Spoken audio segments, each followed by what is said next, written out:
Hey everyone! Today we're talking about a specialized recycling system designed to turn recovered plastic waste into die-cast ready materials.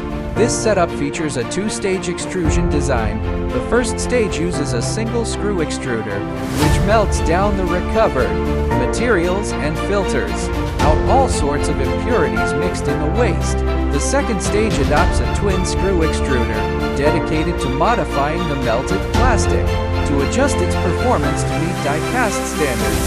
After this modification process, the finished material can either be directly sent to die-cast production lines or processed into pellets for resale to other manufacturers.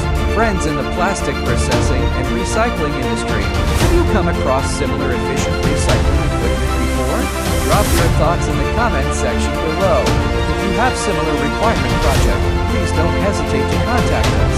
WhatsApp 8,618,550,112,020. Email handy@oneplast.com.